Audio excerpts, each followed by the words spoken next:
বাংলাদেশ আঞ্চলিক কোঅপারেশনের ক্ষেত্রে পৃথিবীর তলানিতে বাজেট, আমাদের জিডিপির আকার কোনো জায়গা থেকে ইন্ডিয়ার ধারে কাছে কিন্তু নাই, সবগুলি দেশ মিলে। এবং ইন্ডিয়ায় দাদাগিরিটা যে করতে পারবে সেইটা সম্পূর্ণ অবগত। আমরা কিন্তু ইন্ডিয়ার উপর দিয়ে পাকিস্তান যাইতে পারি না, বা পাকিস্তান আসলে ইন্ডিয়ার উপর দিয়ে নেপাল যাইতে পারে না। তো এই যে সমস্যাগুলো আমাদের তো সবসময় একটা ফ্রাস্ট্রেশনের মধ্যে থাকি, যেই কারণে দেখবেন যে 2024 সালে যখন ডক্টর ইউনূস ক্ষমতায় আসলো, উনি কিন্তু সবসময় একটা বিকল্প খোঁজার চেষ্টা করছে যে কেমনে করে এই ঘেটো সিচুয়েশন থেকে, এই কারাগার থেকে আমরা মুক্তি হইতে পারি। কারণ আসিয়ানে ঢুকতে পারলে আমরা একটা বিশাল কোঅপারেটিভ অঞ্চলের মধ্যে ঢুকতে পারবো, যেটা খালেদা জিয়ারও পলিসি, যে আমরা লুক ইস্ট, যে আমাদের তো যেহেতু ওয়েস্টে আমাদের ঝামেলা করে, ইন্ডিয়া আমাদের অ্যাক্সেস দেয় না, ইন্ডিয়া ঝামেলা করে।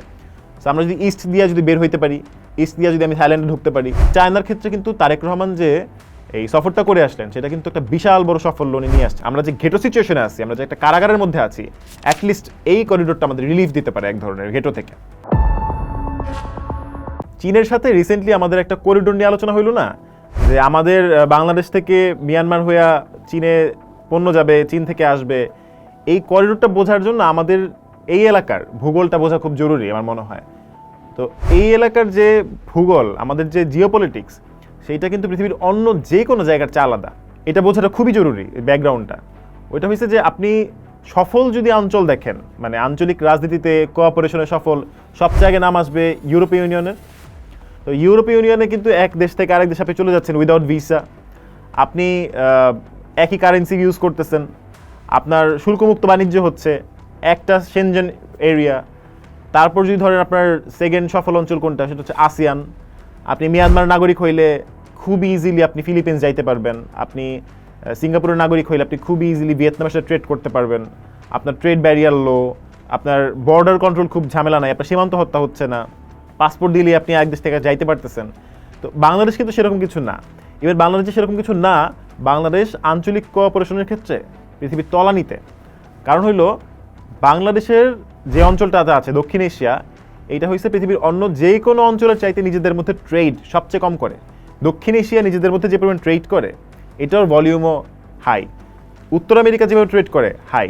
আফ্রিকা আফ্রিকা তাদের নিজেদের মধ্যে আঞ্চলিকভাবে, উত্তর আফ্রিকা, দক্ষিণ আফ্রিকা, আঞ্চলিক ট্রেড হাই। পৃথিবীর সবচেয়ে লোয়েস্ট নিজেদের মধ্যে ট্রেড করে হয়েছে দক্ষিণ এশিয়া। পৃথিবীর সবচাইতে ভয়ঙ্কর ফেরোসাস বর্ডার হয়েছে দক্ষিণ এশিয়াতে। পৃথিবীর সবচাইতে মিলিটারাইজড বর্ডার সেটা কিন্তু দক্ষিণ এশিয়াতে। তো দক্ষিণ এশিয়ার যে ভূগোল, এইটা খুবই কোঅপারেটিভ না। কিন্তু আমাদের অঞ্চলের একটা দেশ আছে যেটা এত বড়, এত দৈত্যাকার, যে এইটা পুরো ভূগোলের চেঞ্জ করে ফেলছে। আপনি দেখেন যে পৃথিবীর সবগুলো ভূগোলে কিন্তু এক দেশের সাথে আরেক দেশে বর্ডার থাকে, মিলামিশা বর্ডার, নানান রকম প্যাচ কোচ থাকে। কিন্তু এই একমাত্র অঞ্চল যেখানে সার্কভুক্ত 7টা দেশের মধ্যে একটার সাথে আরেকটার বর্ডার নাই। সবগুলি বর্ডার হয়েছে ইন্ডিয়ার সাথে কানেক্টেড। আপনি পাকিস্তান থেকে বাংলাদেশ যাবেন, আপনি ইন্ডিয়া হয়ে আসতে হবে। আপনি নেপাল থেকে ভুটান যাবেন, ইন্ডিয়া হয়ে যাইতে হবে। আপনি শ্রীলঙ্কা থেকে নেপাল যাবেন, ইন্ডিয়া হয়ে যাইতে হবে। একটা দেশ নাই যেটা আরেকটা দেশে ঢুকতে পারবে, তার সাথে বর্ডার আছে। প্রতিটা দেশ ইন্ডিয়া হয়ে যাইতে হবে। এবং ইন্ডিয়া কিন্তু এই জিনিসটা জানে, আমাদের যে বিপদ কানেক্টিভিটির ক্ষেত্রে, এবং আমরা যে একেবারেই ভারতের উপর নির্ভরশীল, এটা কিন্তু ইন্ডিয়া জানে। শুধু যে কানেক্টিভিটির যে ভূগোল, যে আমরা যে প্রিজনার্স অফ আওয়ার জিওগ্রাফি, যেটা টিম মার্শালের থিসিস, শুধু সেটাই না, কিন্তু পাশাপাশি ভারতের যে আকার, যে শিয়ার ভলিউম অফ ইন্ডিয়া, এটা অনেক বড়। আপনি দক্ষিণ এশিয়ার সবগুলি দেশকে একসাথে করেন, তাদের ভূগোলকে যোগ দেন, ইন্ডিয়ার হাফ হবে না। জনসংখ্যা সবগুলি দেশ মিলায় ইন্ডিয়ার হাফ হবে না, হাফ তো না, কাছাকাছিও যাবে না। একইভাবে সামরিক বাজেট, আমাদের জিডিপির আকার কোনো জায়গা থেকে ইন্ডিয়ার ধারে কাছে কিন্তু নাই, সবগুলি দেশ মিলে। এবং ইন্ডিয়ায় দাদাগিরিটা যে করতে পারবে সেইটা সম্পূর্ণ অবগত, সেটা জানে। এই কারণে দক্ষিণ এশিয়া কোঅপারেশনটা করতে পারে না, কারণ ইন্ডিয়া এখানে ব্যারিয়ার দেয়। ইন্ডিয়া কিন্তু একা হাতে সার্ককে একটা ফেইল্ড অর্গানাইজেশন বানায় রাখছে। কারণ সার্ক চেক চায় না, সে আলাদা করে বিমস্টেক করছে, সে পাকিস্তানকে বিমস্টেকে নেয় নাই। তো এই যে সমস্যা, এটা সবচেয়ে বড় ভিকটিম কে আপনি দেখেন, সবচেয়ে বড় ভিকটিম হচ্ছে নেপাল আর ভুটান। ল্যান্ডলক দুইটা কান্ট্রি, কোনো পোর্ট নাই, পুরো দেশের খাবারের জন্য, আমদানির জন্য, নানান কিছুতে তাদের নির্ভর করতে হবে ভারতের দয়ার উপর, যে ভারত তাদের পোর্ট ইউজ করতে দিবে কিনা। তো তার অন্তত একটা সুবিধা হয়েছে যে তার অন্য পাশে আবার চায়না আছে।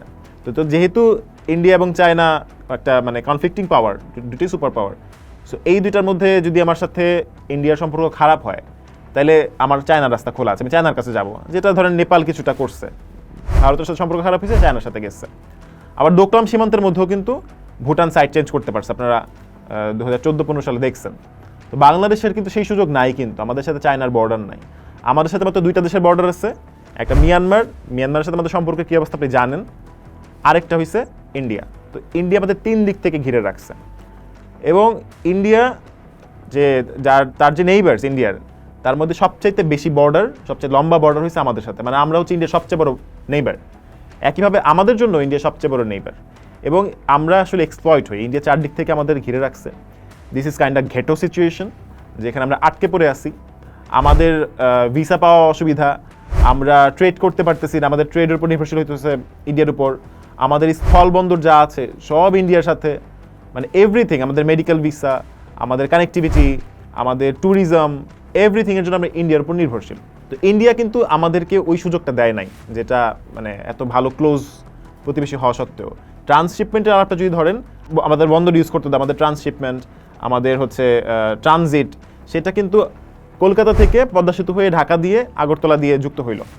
তো এই ট্রানজিটটার মধ্যে কিন্তু আমাদের নিজেদের লাভ নাই খুব বেশি, কারণ আমরা জাস্ট ইউজ হচ্ছি, আমাদের বডির উপর দিয়ে আগরতলা এবং কলকাতা যোগাযোগ করতেছে। তো আমাদের লাভটা কিন্তু এখানে নাই, এবং এটা নামমাত্র খরচে ইন্ডিয়া করছে। এবং শেখ হাসিনা একটা চুক্তিও করে ফেলছিল যে ইন্ডিয়ার ট্রেন নাকি আমাদের বর্ডার দিয়ে চলবে। তো যদি সেটা বাস্তবায়ন হয় নাই ফাইনালি, কিন্তু আমরা কিন্তু ইন্ডিয়া থেকে সুবিধা পাইনি। আমাদের পণ্য কিন্তু ভুটানে আমরা পাঠাইতে পারি না, আমাদের পণ্য নেপালে পাঠাইতে পারি না, আমরা কিন্তু ইন্ডিয়ার উপর দিয়ে পাকিস্তান যাইতে পারি না, বা পাকিস্তান আসলে ইন্ডিয়ার উপর দিয়ে নেপাল যাইতে পারে না। তো এই যে সমস্যাগুলো, আমাদের তো সবসময় একটা মানে ফ্রাস্ট্রেশনের মধ্যে থাকি। যেই কারণে দেখবেন যে 2024 সালে যখন ডক্টর ইউনূস ক্ষমতায় আসলো, উনি কিন্তু সবসময় একটা বিকল্প খোঁজার চেষ্টা করছে যে কেমনে করে এই ঘেটো সিচুয়েশন থেকে, এই কারাগার থেকে আমরা মুক্ত হইতে পারি। That's why he tried his best to join in ASEAN.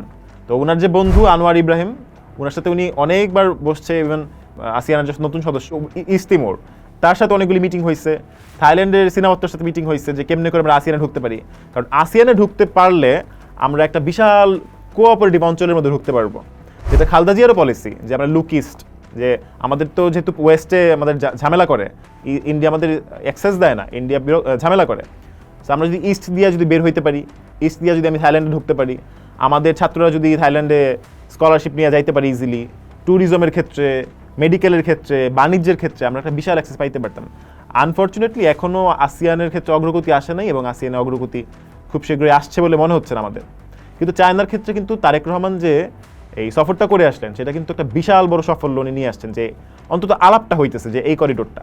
এবং এই করিডোরটা কিন্তু 2000 সালের পরে মোটামুটি আলোচনা হয়েছে, যেটা ছিল BCIM করিডোর।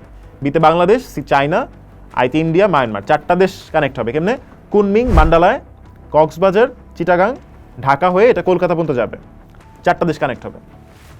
ইন্ডিয়া এখানে চিন্তা করলো যে আয় হায়, বাংলাদেশ তো সম্পূর্ণভাবে আমার উপর নির্ভরশীল আমদানি রপ্তানি এবং কানেক্টিভিটির জন্য, সে যদি এই দিক থেকে একটা রুট পায়, তাহলে আমার উপর তার নির্ভরশীলতা কমে, তার সার্বভৌমত্ব বাড়ে। ইন্ডিয়াটা চাইলো না।